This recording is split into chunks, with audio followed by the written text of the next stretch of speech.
अस्सलामुअलैकुम students, how are you all. I hope आप सब ठीक होंगे। So let's start today's lecture.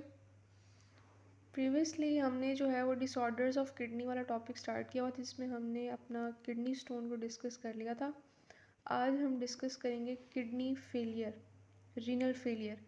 यानी अगर किडनी जो है वो अपना फंक्शन परफॉर्म करना ही छोड़ दे तो उस बीमारी को हम जो है वो उसकी सिम्टम्स क्या होती हैं, उसको हम ट्रीट कैसे करते हैं। ठीक है, ये सारा किडनी जो है वो फेलियर के अंडर ही आते हैं topics. Kidney failure means a complete और partial failure of kidneys to function. यानी किडनी फेलियर का मतलब क्या है कि किडनी जो है वो या तो कंप्लीट अपना फंक्शन जो है परफॉर्म करने में फेल हो जाए या पार्शली, यानी एक किडनी जो है वो ख़राब हो जाए। Diabetes, mellitus and hypertension are the leading causes of kidney failure. Diabetes, mellitus जिसे हम आम अल्फाज में शुगर कहते हैं, और हाइपरटेंशन से मुराद ये है कि हाई ब्लड प्रेशर हो जाना। So these two are the leading causes of kidney failure. In certain cases, sudden interruption in the blood supply to kidney and drug overdoses may also result in kidney failure. यानी कि कुछ ऐसे cases होते हैं जिसमें blood supply में interruption आ जाना, ठीक है, किडनी को सही ब्लड ही ना पहुंच पाए, या फिर ड्रग का ज़्यादा इस्तेमाल, ठीक है, इसकी वजह से भी किडनी फेलियर जो है वो हो सकता है। The main symptoms of kidney failure is the high level of urea and other waste in blood. अब सिम्टम्स की बात हो रही है, किडनी फेलियर के सिम्टम्स क्या हैं कि हमारे ब्लड में यूरिया का लेवल ज़्यादा हो जाए और दूसरे वेस्ट्स का। यानी ब्लड, किडनी का काम क्या है कि ब्लड को फ़िल्टर करना, तो ब्लड फ़िल्टर ना हो, यूरिया का लेवल जो है प्रेजेंट रहे, हाई लेवल प्रेजेंट रहे, और वेस्ट ब्लड में प्रेजेंट रहे, ठीक है। तो इसकी वजह से वेस्ट्स का ब्लड में पैदा मौजूद होना, which can result in vomiting उससे हो सकती है, नोज़िया, चक्कर आ सकते हैं, वेट लॉस हो सकता है, frequent urination and blood in urine. तो ये सारे जो हैं वो बार बार यूरिन आना और यूरिन के अंदर ब्लड आना, ये सारे सिम्टम्स हैं किडनी फेलियर के। Excess body fluids in body में also cause swelling of legs, feet and face and shortness of breath. यानी कि फ्लूइड्स का बॉडी के अंदर ज़्यादा हो जाना, ठीक है, वेस्ट मटेरियल का, उससे जो है वो लेग्स, फीट और फेस स्वेल भी हो सकते हैं और सांस लेने में भी मसला हो सकता है।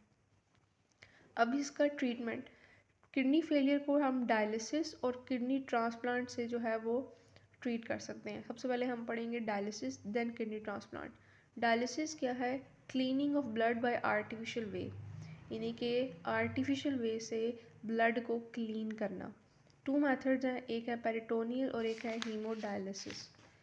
पेरिटोनियल में क्या होता है, एक डायलिसिस फ्लूइड होता है, ठीक है, उसको पंप किया जाता है पेरिटोनियल कैविटी के अंदर, ठीक है। यानी कि इंसान की जो पेरिटोनियल कैविटी है, पेरिटोनियल कैविटी क्या है? वो जगह जो कि हमारी गट के इर्द गिर्द होती है, यानी कि हमारी oesophagus, small intestine, large intestine के इर्द गिर्द जो खाली जगह होती है उसको हम कहते हैं पेरिटोनियल कैविटी। तो पेरिटोनियल कैविटी के अंदर जो है वो डायलिसिस फ्लूइड को पंप किया जाता है, ठीक है। This cavity is lined with peritoneum. अब ये जो कैविटी है, इसकी जो लाइनिंग है, उस यानी दीवार आप आसान बाद में कह रहे हैं, उसको हम कहते हैं peritoneum. Peritoneum contains blood vessel, peritoneum के अंदर ब्लड वेसल होती हैं। When we place dialysis fluid in peritoneal cavity, waste materials from peritoneal blood vessels diffuse into dialysis fluid.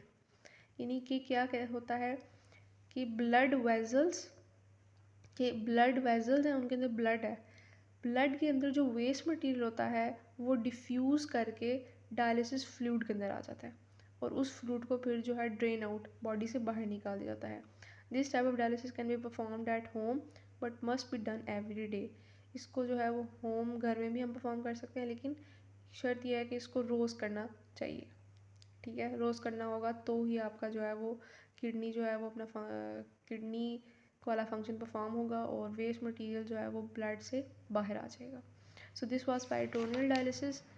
जैसे यहाँ पर देखें, ये डायलिसिस फ्लूइड है और ये हमारी पेरिटोनियल कैविटी है, ठीक है।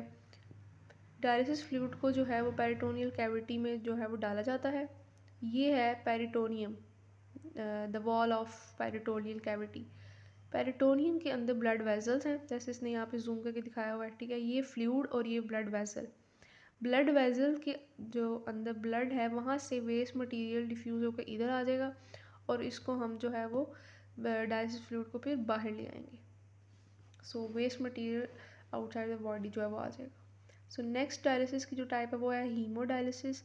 इन haemodialysis patients blood is pumped through an apparatus called dialyser. इन्हीं के उसमें ये था कि फ्लूइड अंदर डाला जाता है, इसमें ब्लड को जो है वो बाहर लेके आ जाता है, ठीक है। और ब्लड को एक apparatus से गुजारा जाता है जिसे हम क्या कहते हैं, dialyser. Dialyser contain long tubes the wall of which act as a semi permeable membrane, ठीक है। यहाँ पर ये सारा डायलाइजर फिक्स हुआ हुआ है, यहाँ से ब्लड पंप होके आता है। यहाँ पे वो बता रहा है कि डायलाइजर के पास जो है ना वो ट्यूब्स होती हैं, ठीक है, लॉन्ग ट्यूब्स हैं जो कि सेमी परमिएबल मेम्ब्रेन की तरह का काम करती हैं। यानी कि यहाँ से जो है वो इन ट्यूब्स के अंदर से ब्लड गुजरेगा, ठीक है, और ब्लड के अंदर से वेस्ट मटेरियल जो है वो ट्यूब्स की मेम्ब्रेन से बाहर आके इस जो है वो बॉक्स के अंदर आ जाएगा।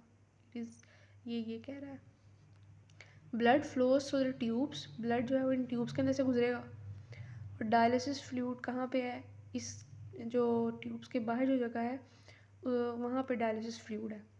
Extra water and waste move from blood into dialysis fluid, तो इन ट्यूब्स से वेस्ट मटेरियल निकल के बाहर आ जाएगा डायलिसिस फ्लूइड के अंदर। The cleans blood then return back to the body, तो जो ब्लड यहाँ से इधर आया था क्लीन होके यहाँ से इधर से वापस जो है वो बॉडी में भेज दिया जाएगा। The haemodialysis treatment are typically given in the dialysis centre 3 times per week. इस ट्रीटमेंट को जो है वो 3 times per week dialysis centre में जो है वो दिया जाता है। So this was all about haemodialysis. Next जो ट्रीटमेंट है किडनी फेलियर का वो है किडनी ट्रांसप्लांट, यानी कि किडनी ख़राब हो गई है उसकी जगह नई किडनी जो है वो प्लेस करना।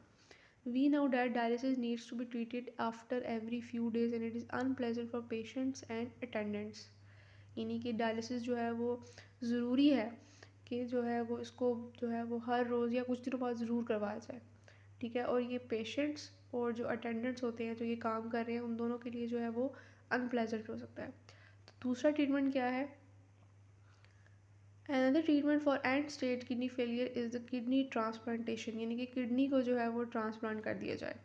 It is a replacement of patient's damaged kidney with the donor healthy kidney। ये क्या प्रोसेस है कि पेशेंट की जो डैमेज किडनी है उसको रिप्लेस कर दिया जाए हेल्दी किडनी के साथ। किडनी में भी डोनेटेड बाय डिकीज्ड डोनर और लिविंग डोनर, यानी किडनी जो है वो हम मरे हुए इंसान की भी ले सकते हैं, ठीक है, और ज़िंदा इंसान की भी हम ले सकते हैं। द डोनर मे और may not be relative of the patient. अब जो किडनी देने वाला पर्सन है वो या तो रिलेटिव भी हो सकता है पर्सन का, पेशेंट का, या रिलेटिव नहीं भी हो सकता। The donor before transplant tissue proteins of donor and patient are matched. Transplant करने से पहले ये नेसेसरी है कि ब्लड टाइप और टिश्यूज़ वगैरह जो है वो मैच करने चाहिए, ठीक है, फिर ही जो है वो ये ट्रांसप्लांटेशन का प्रोसेस होगा। The donor's kidney is transplanted in patient body and is connected to the patient's blood and urinary system. Donor की किडनी जो है वो उसकी बॉडी से निकाल कर पेशेंट की बॉडी में लगाई जाती है और सारा जो है वो पेशेंट के ब्लड और उसकी यूरिनरी सिस्टम के साथ उसको कनेक्ट किया जाता है। प्रॉपर सर्जरी होती है इसकी। The average life time for donated kidney is 10 to 15 years, यानी डोनेटेड किडनी जो है वो 10 से 15 ईयर्स तक जो है वो पेशेंट की बॉडी के अंदर काम कर सकती है।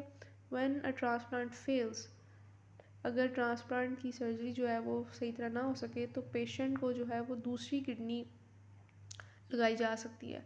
In this situation patient is treated through dialysis for some intermediate times, यानी कि इस दौरान अगर जो है ट्रांसप्लांट फेल हो जाए तो इस दौरान जो है वो पेशेंट को डायलिसिस दिया के साथ जो है वो ट्रीट किया जाता है।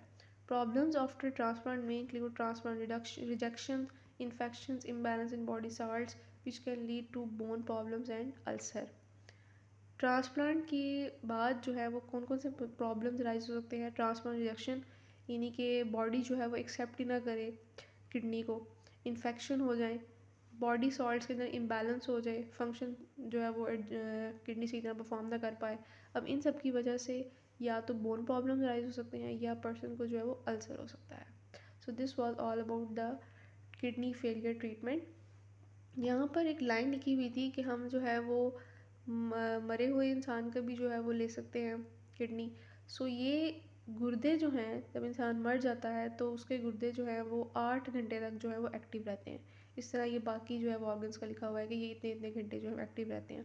तो इतने जो है वो आवर्स के दौरान हम जो है वो पेशेंट के लिए किडनी ले सकते हैं डिकीज्ड पर्सन से। So this was all about today's lecture.